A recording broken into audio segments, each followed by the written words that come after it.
On paper, Vincent Vega appears absolutely freaking amazing. With his lanky build, sharp suits, and cigarette in his mouth, he certainly resembles a mob enforcer capable of cold-blooded efficiency. Working as a hitman for Los Angeles kingpin Marsellus Wallace, alongside partner Jules Winfield, Vincent seems every bit as deadly as his violent reputation suggests. Yet it takes little screen time to reveal Vincent as, in truth, absurdly incompetent as his vocation. Practically every scene showcases his astounding stupidity and careless approach, breeding one calamity after another. Vincent's judgments constantly endanger himself and those around him, making his continued survival and employment nothing short of miraculous. Our introductory glimpse of Vincent makes clear both his ineptitude and its potential consequences. Sent to retrieve a suitcase alongside Jules, Vincent neglects to clear rooms, nearly causing a bloodbath when a gunman charges out firing a massive handgun. Vincent shrugs this off, attributing their survival up to freak occurrence rather than what it clearly was, his negligence almost killing them both. This incident makes even Jules question himself, viewing it as a divine intervention. Things escalate quickly due to Vincent's distractibility and failure to master basic gun safety. Chauffeuring the only one left for questioning, named Marvin, Vincent accidentally shoots him in the face in broad daylight, splattering Marvin's brains all over the car's interior, and he was the only one left for questioning. He has zero ideas on how to fix this, leaving it to Jules to figure out what to do.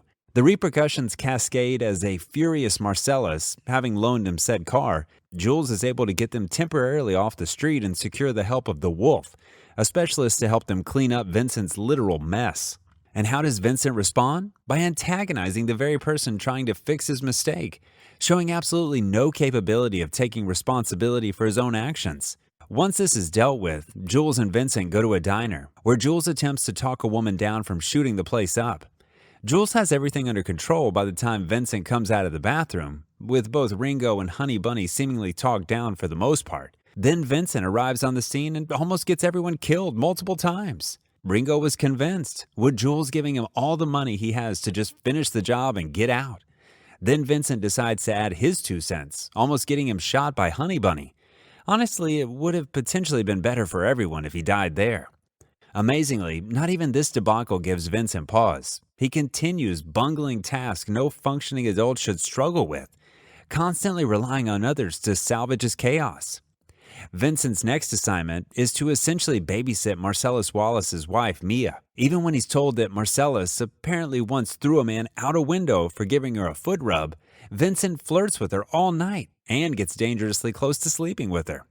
Then, in a moment of utter stupidity, he leaves extremely potent heroin unattended in his jacket pocket. Mia finds it and mistakes it for cocaine, snorting a massive dose. She swiftly overdoses, lying comatose on the floor and vomiting uncontrollably. In a blind panic, Vincent races to his drug dealer Lance, who revives Mia by plunging an adrenaline-filled needle directly into her heart. Somehow, Vincent scales new heights of ineptitude when later ambushing Butch, and this is part of what leads to his death. Tasked only with sitting tight and gunning down Butch, Vincent leaves his Ingram MAC-10 unattended, allowing Butch to blast him to pieces on the toilet. Truly, these are failure with lethal repercussions warranting termination, if not arrival at a Darwin Award ceremony.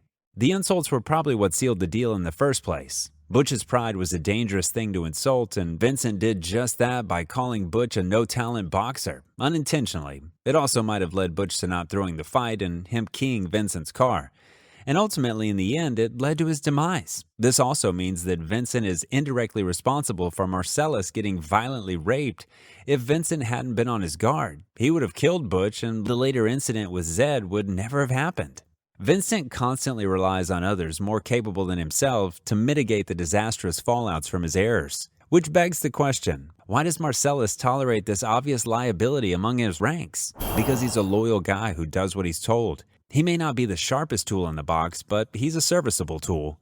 When he nearly gets killed by the guy in the bathroom, Vincent doesn't flinch or get scared. He has no problem continuing working for Marsellus in the face of such dangers. As for why he's doing out such low-level jobs, well, Vincent just got back from a 2-year hiatus, so Marsellus might be easing him back into the job. It's also possible that nothing big has come up in the few days that Vincent has been back in the States. As soon as something big goes down, the night of the fight, when Butch takes advantage of Marsellus, Vincent is one of the first people that Marsellus has out there. Sure, Jules is quit by this point, but the boss has surely got other guys in his employee that he could call out there too. Vincent may not be the sharpest, but when Marsellus requires someone to be relentlessly violent without hesitation, Vincent is up to the task. There's another theory that I personally like. We know that Tarantino connects all his movies, and in his other movie, Reservoir Dogs, Vic Vega is the brother of Vincent Vega. So maybe Vic knows Marsellus, and that's why Vincent got hired in the first place as a favor for Vic Vega. Marsellus thinks of Vincent like family. This is established with the hug early on, not to mention the fact that he had him babysit his wife and paid him to lay low in Europe. You'll remember that Mia says she went to Amsterdam regularly, but was never in touch with Vincent or knew of him. That tells you he was basically chilling out and Marsellus was paying for it. While loyalty and family connections may explain Marsellus Wallace's willingness to employ this foolhardy liability, Vincent's stupidity breathes chaos everywhere he goes. In the space of 2 days, he spectacularly blows every task he's given. He almost gets Jules killed and arrested and then accidentally convinces him to leave the business entirely. He seduces and then almost kills his wife, and he tops it off with getting him violently raped. Had Vincent survived, the ending of the movie would have been much worse.